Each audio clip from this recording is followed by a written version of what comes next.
Deux Chroniques, chapitre 28. Akaz avait 20 ans lorsqu'il devint roi, et il régna 16 ans à Jérusalem. Il ne fit point ce qui est droit aux yeux de l'Éternel, comme avait fait David, son père. Il marcha dans les voies des rois d'Israël.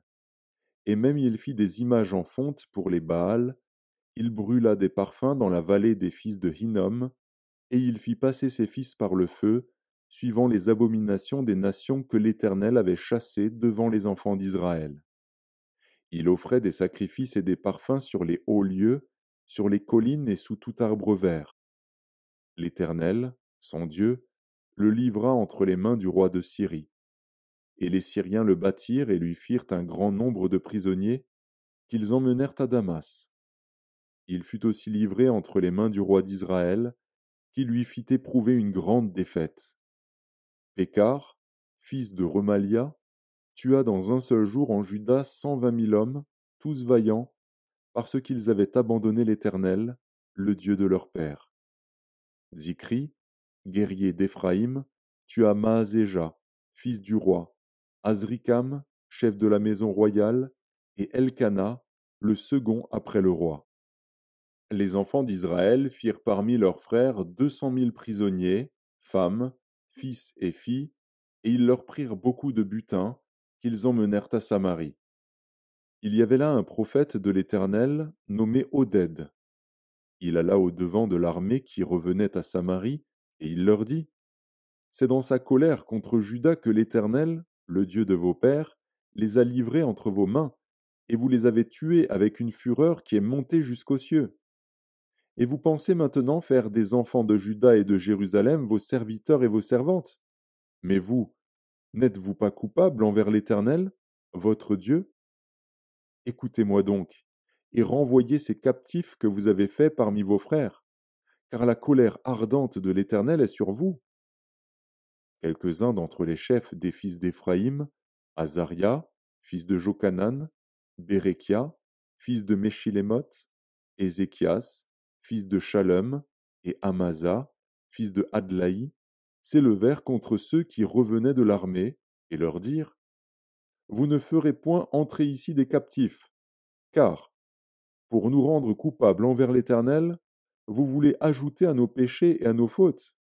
Nous sommes déjà bien coupables, et la colère ardente de l'Éternel est sur Israël. Les soldats abandonnèrent les captifs et le butin devant les chefs et devant toute l'assemblée. Et les hommes dont les noms viennent d'être mentionnés se levèrent et prirent les captifs.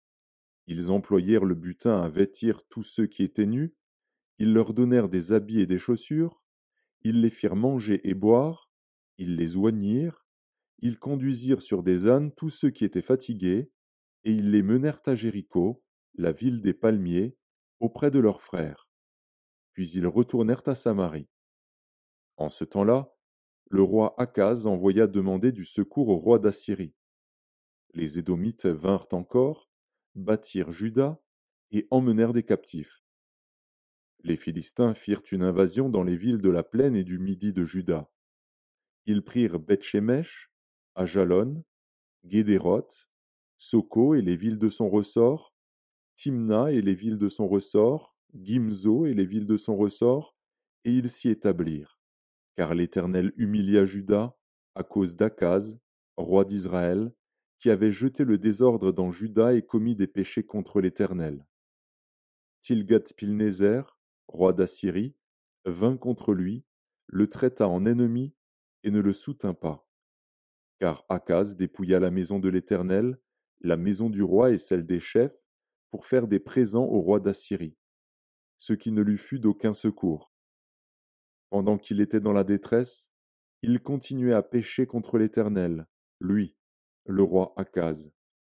Il sacrifia aux dieux de Damas, qu'il avait frappé, et il dit: Puisque les dieux des rois de Syrie leur viennent en aide, je leur sacrifierai pour qu'ils me secourent. Mais ils furent l'occasion de sa chute et de celle de tout Israël.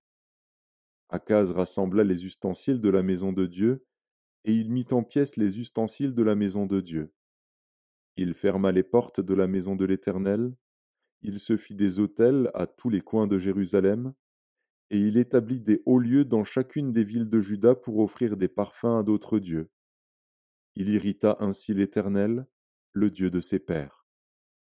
Le reste de ses actions et toutes ses voies, les premières et les dernières, cela est écrit dans le livre des rois de Juda et d'Israël. Akaz se coucha avec ses pères, et on l'enterra dans la ville de Jérusalem, car on ne le mit point dans les sépulcres des rois d'Israël. Et Ézéchias, son fils, régna à sa place.